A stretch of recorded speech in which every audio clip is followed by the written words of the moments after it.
questa puntata di Sciottini presenteremo la nuova rubrica Top of the Goals, in cui ognuno di noi tre elencherà i tre migliori gol del turno di Serie A, in questo caso della 15ª giornata, e per ogni posizione verrà assegnato un punteggio. Il terzo classificato prenderà un punto, il secondo 3 punti e il primo 5 punti. Alla fine sommeremo le nostre classifiche, ne verrà fuori una unica e verrà aggiornata di volta in volta al termine di ogni giornata e la potrete controllare sui nostri profili social, sui profili social ovviamente di Sciottini. Cominciamo con Alessandro. Salve a tutti, la mia classifica dei gol è la seguente. Voglio dire che ho visto diversi gol molto belli. E allora, in terza posizione, partendo dal gradino più basso del podio, ho scelto il gol di Ekkelenkamp in Udinese Napoli.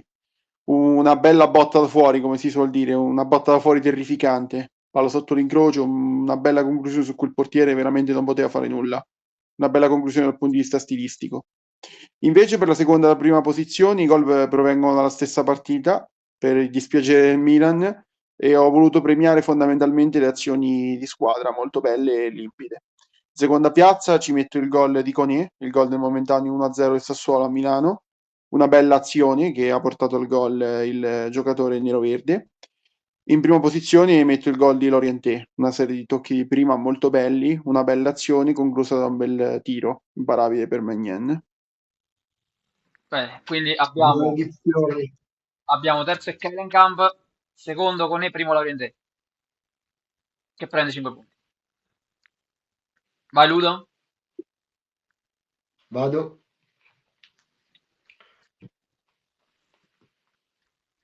Allora, 2 su 3 li ho messi anch'io di quelli che ha messo Alessandro, però li ho invertiti. Allora, iniziamo dal terzo posto, un punto per il gol di Scamacca. Non si è capito lì se è stato un tocco involontario, fortuito oppure no, e invece analizzando bene è stato un tocco voluto di tacco e quindi premiamo il gesto e gli diamo il terzo posto.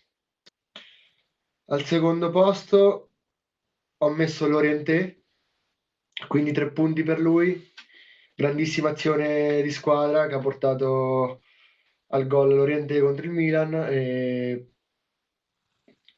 un'azione da far vedere nelle scuole calcio. Dico solo questo. Al primo posto invece vado a mettere Kellenkamp e gli do quindi 5 punti. Premio lui perché la sua conclusione è stata la più bella conclusione della giornata. Un tiro sorprendente che ha ingannato e sorpreso pure Milinkovic, che non si aspettava assolutamente una traiettoria del genere. Eh, quindi super gol, questa giornata premio lui. Bene, io faccio una classifica un po' particolare, diversa rispetto alla vostra, a parte per un giocatore. Terzo posto, ho scelto Gianluca Gaetano in Atalanta-Cagliari, che secondo me l'azione è simile a quella del gol di Llorente, quindi siamo lì come giocato. Ho scelto Gaetano perché immaginavo che Llorente potesse essere scelto di più e lo stesso Conè anche, perché pure quella comunque è un'azione simile, cambia solo nella conclusione di Conè rispetto a quella di Llorente. Quella di Gaetano invece è molto molto simile all'azione che ha portato al gol invece Llorente. Quindi terzo posto per Gaetano, secondo posto per Vitigna, che secondo me ha fatto una giocata clamorosa col tacco, se l'è portata avanti, quella è stata una giocata fantastica e quindi ho deciso di premiare più che il gol in sé, la giocata con cui è arrivato poi a segnare. Quindi secondo me Vitigna merita 3 punti.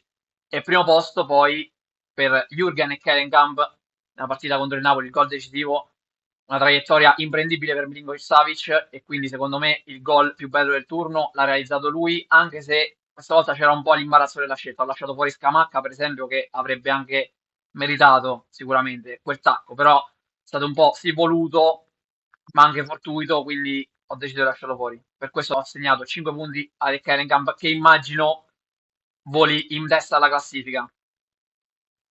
Sì.